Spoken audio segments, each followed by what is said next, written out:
Hello, I'm Father Kevin Long of St. Elias Antiochian Orthodox Church in Newcastle, Pennsylvania. Today is Saturday, July 25th, 2020, and here are the readings for today. The first reading is from St. Paul's letter to the Galatians, chapter 4, verses 22 through 27. Brethren, Abraham had two children, one by a slave and one by a free woman. But the son of the slave was born according to the flesh, the son of the free woman through promise. Now, this is an allegory.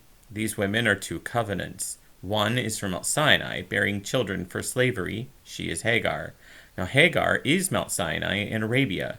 She corresponds to the present Jerusalem, for she is in slavery with her children. But the Jerusalem above is free, and she is our mother. For it is written, Rejoice, O barren one, who does not bear. Break forth and shout, you who are not in travail. For the children of the desolate one are many, and the children of that, and many more than the children of her that is married. The gospel today is the Gospel of St. Luke, chapter 8, verses 16 through 21. The Lord said, No one, after lighting a lamp, covers it with a vessel or puts it under a bed, but puts it on a stand, that those who enter may see the light. For nothing is hid that shall not be made manifest, nor anything secret that shall not be known and come to light.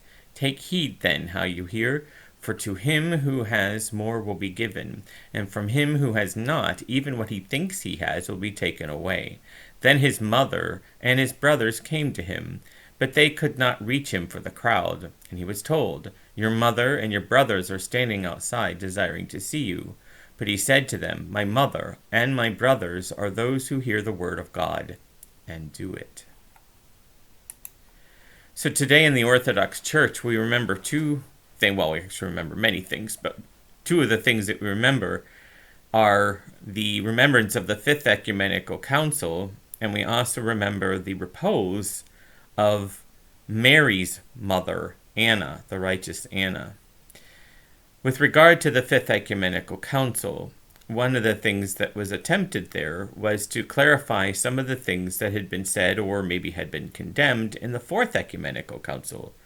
The Fourth Ecumenical Council dealt with the nature of Christ, that he is both 100% human and 100% God. And so there were a number of people who taught contrary doctrines back in those days. And so the Fifth Ecumenical Council was sort of circling back and making sure that it was clear that people who taught anything other than what was stated there had been condemned. Now, there were a couple who had taught those things in their lives, but towards the end of their lives had repented of those things and restated what they believed in a way that was more consistent with what we believe, in that Christ was fully God and fully human. And so they themselves are not condemned, even though their teachings are. In addition to that, the teachings of Origen, who is a presbyter, a priest from the 3rd, 4th centuries, he taught of the pre-existence of souls, or at least that's how they interpreted what he taught. And that also, during this particular council, was condemned. But more importantly, perhaps, we have the remembrance of the falling asleep of the righteous Anna. There is not a whole lot that is known inside the Bible. In fact, there's nothing that is known inside the Bible of Mary's parents. Yet there is a document that exists alongside the Gospels called the Proto-Evangelion, or the First Gospel of St. James. And in that, it gives a complete, almost complete, account of the life of not just Mary, but also her mom and dad, that we know because of that document to be Joachim and Anna.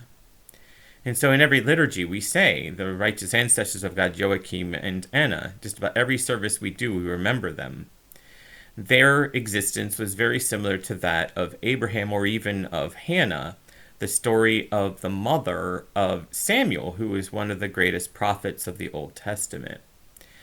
They were very advanced in years, and Joachim was in the temple. He was a priest, and he was seen with disdain because he had no children.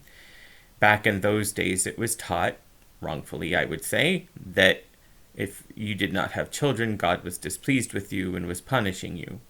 And so in his humiliation, because it was horrible for him to have that experience, he went away, went off to a far area and tended sheep. And Anna had the same experience. She hid herself in her own humiliation and her sadness. And in both occasions, they made arrangements with God that if Anna were to bear a child for them, they would consecrate her entirely to the temple. And we will talk about that later on in the year when we get to the entrance of the Theotokos into the temple in late November. But for now, it's just important to say that their piety and their devotion and their willingness to commit to God was heard by God. And so he blessed them indeed with a child, Mary. And so they took care of her and they cherished her and they made sure that she was raised correctly. So as it was told, today is her remembrance of her departure from this life.